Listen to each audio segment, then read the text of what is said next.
So about 6 months ago, with the help of Asus and Wounded Warrior Project, I put together a gaming PC for Joey, who's a war veteran who's put his life on the line for his country and an all-around awesome dude.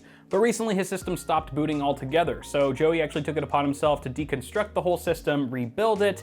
He even tried swapping out the motherboard with one that I let him borrow, and nothing has worked. So he's actually shipped the PC back to me so I can troubleshoot it and hopefully get it working. That way he won't have to go back to gaming on his Xbox. As a refresher, Asus was a partner for this build, so the whole system is pretty much kitted out with a lot of their Tough Gaming Alliance parts. But as for the core specs, we've got an AMD Ryzen 7 3700X on an X570 Tough Gaming motherboard, 16 gigs of Team Group DDR4 at 3000 speed, and an Asus Tough Gaming RTX 2060. Let's crack this sucker open and take a look inside. By the way, the board that I let him borrow for troubleshooting was the MPG X570 Gaming Plus from MSI. In case you were curious, he sent that back as well.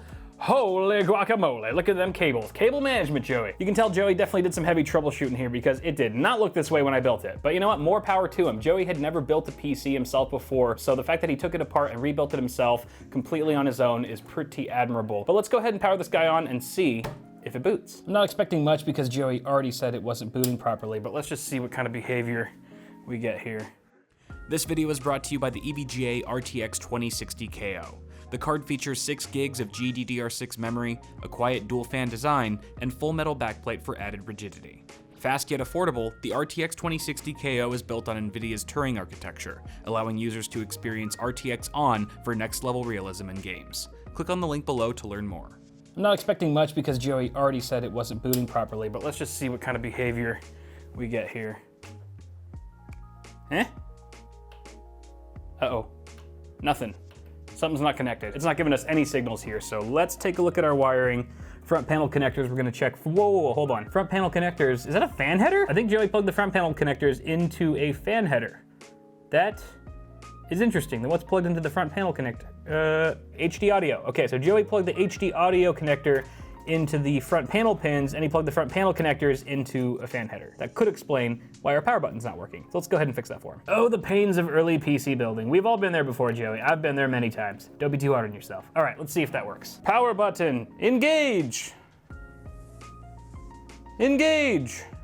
Okay, it's still not doing anything. Okay, something else is afoot here. Let's first check the motherboard. Okay, we're gonna have to take the back panel off. Oh, getting our hands dirty now, boys. All right. Okay, so we got some sleeve extensions here that are plugged into the actual stock PSU cables. That connection looks pretty good. Let's trace it back, make sure it's plugged into the power supply. You guys aren't gonna be able to see this, but yeah, the ATX, motherboard ATX 24 pin is good. Let's take a look at our CPU. So we've got we've got an 8-pin and a 4-pin for our CPU connectors, to which he has plugged in. So at this point, I've already double checked all the connections on the PSU and the motherboard and between the extensions and the PSU cables. Everything is connected properly and securely from the power supply to the motherboard. And I already fixed the power button front panel connector, so technically it should be turning on, but it's not. So something else is going on here. Maybe we've got a bad PSU. Let's try a different one. Okay, we've got our NZXT C750 fresh out of the box. So unless this thing's DOA, it should be working, no problemo. Let's go ahead and hook this guy up, which means we have to unplug all this crap.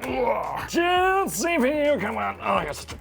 And then GPU, okay. Let's get you in here. 24-pin for the motherboard. And I don't know if this power supply has 2 CPU cables, but for now we're just gonna connect this single 8-pin. Okay, what's quickly becoming a Franken build is now wired up. We can turn the power supply on. Oh, the power supply is already on, okay. And so far, no power LEDs, so I'm guessing this is not going to work. No, it does not work. It does not work, what the heck? Wait, is this? Oh my God.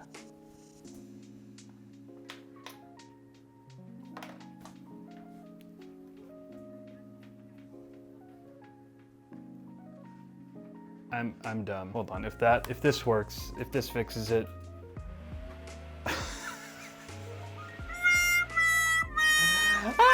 You guys know I do a lot of dumb stuff, but I've really outdone myself this time around. The power strip that the PC and the power supply were plugged into was off. The frickin' thing was off. But hey, look at that. The PC's working. The PC's working. This is Joey's PC. We're in his desktop now. Does that actually mean he shipped this PC all the way to my house because of a front panel connector? I think it does. I feel bad about that. However, that does not explain why Joey's system stopped booting all of a sudden in the first place. Before all of this happened, before he started taking things out and plugging things into the wrong places, something inside the PC went bad. Now really quick, I gotta verify that Joey's actual power supply is working, so I've gone ahead and plugged all of these cables back into the other components. Let's see if it works. Power supply is probably not on. Derp. Just full of derpage in this video. Okay, it's turning on, looks like it's booting up fine, and there we go. So his system is clearly working now, but what the heck caused the issue in the first place? Wait, hold on, hold the phone. I just remembered something. Joey didn't just send me the PC. He also sent me a second graphics card that I actually gave to him as a little upgrade, because when we did the video, ASUS agreed to send an RTX 2060 for the build, which is a fantastic card. But I wanted to give Joey something a little bit more high end so he could like hit those higher frame rates and stuff. So I actually had ASUS throw in an RTX 2070 Super. Is this a Super? Yes, it is a Super. I'm sure it's fine, but just to cross it off the list, why don't we try booting the system with this GPU just to make sure it's working.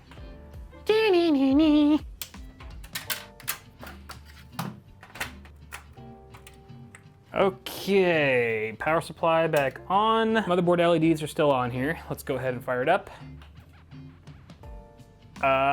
Did you hear that? There was a click. There was a click. Did this GPU die? Hold on, the system's clearly not turning on. I think the GPU is to blame because it's the only thing we've changed. Literally the only thing we've changed. And we were booting into Windows just fine a second ago. So let's try this GPU in another board.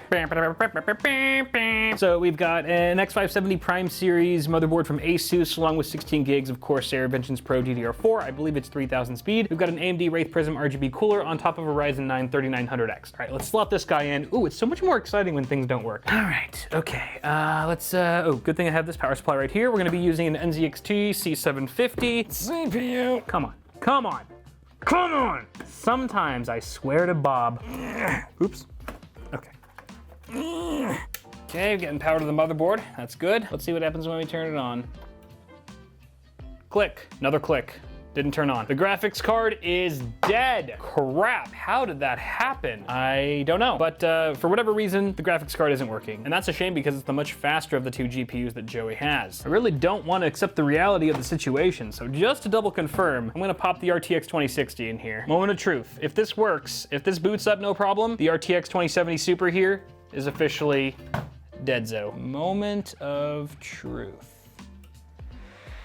Oh, and it looks like it's boating. It's boating. Joey, I'm sorry, my friend. Your RTX 2070 Super, for whatever reason, for reasons beyond my understanding, is dead. So here's what happened. Joey was using his system with the RTX 2070 Super installed. Everything was working perfectly fine until one day the GPU decided to die. Joey started troubleshooting. He ripped the whole PC out and rebuilt it using the perfectly fine and functional RTX 2060, but when he put the system back together, he accidentally plugged the power button front panel connector into the wrong header on the motherboard, preventing the system from booting and leaving him without a clue as to what was wrong. By God, Watson, we've done it again. Obviously, this is very sad. No one likes to see a GPU kick the bucket, especially a high-end one, but at least Joey sent all this in to me. At first, I thought it was all in vain, that he had just wasted a bunch of time and money because the front panel connector was the only issue, but now we know for certain that the GPU is dead, something that he may or may not have been able to confirm on his own because he's obviously limited with the hardware that he has on hand to troubleshoot with. Fortunately, I was able to figure things out, and now we can move on from here. Now that I've unraveled this little mystery, I can begin unraveling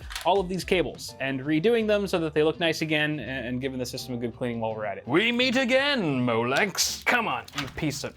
Even unplugging it sucks. I'm so glad this case doesn't have a power supply shroud. You know, my life was just too easy up until this point. I was like, please, make it more difficult. Oh, what is this? Where do you go? Damn you, deal with you later. Undo all the things. Ow! Leave it to an excess of RGB cables to make everything suck. I gotta turn this guy around. Holy guacamole. It's a lot of cables right there.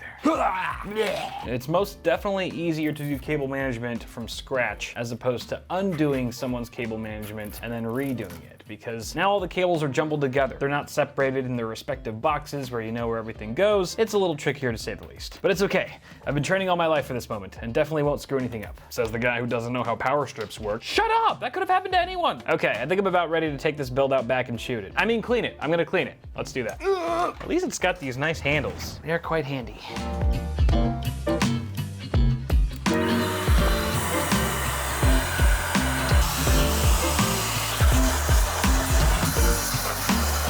Still still gotta wipe down some of the areas with the Datavac mist, particularly inside the fan frames. Oh yeah, that's some dirty fans right there. Oh yeah. Make sure you stroke that tube thoroughly, son. Once upon a time, there was a gaming PC that I built for a war veteran named Joey. It ran so good for months on end, but then one day it wouldn't boot. He was sad. Something inside the rig went bad, and now it's back inside my room. I'm gonna troubleshoot that mother effer till it's running doom. All right, you know what? This could take me a while, so why don't we kick it over to a montage?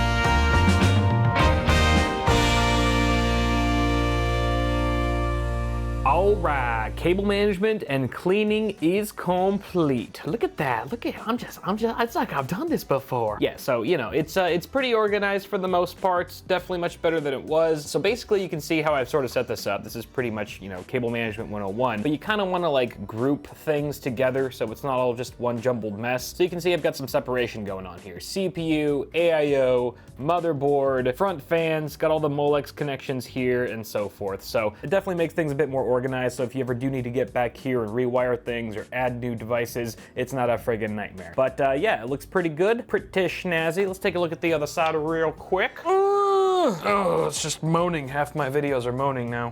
Chicka wow wow. Not much else to say here other than it's clean, it's looking good. You could eat off of the floor of the chassis. No, don't do that. But it's looking good and it's working properly now, so everything's fine. Joey should be able to go back to gaming on this bad boy and using it as he pleases. Also, something super cool just happened. I actually reached out to Asus earlier and asked if they would mind replacing Joey's RTX 2070 Super.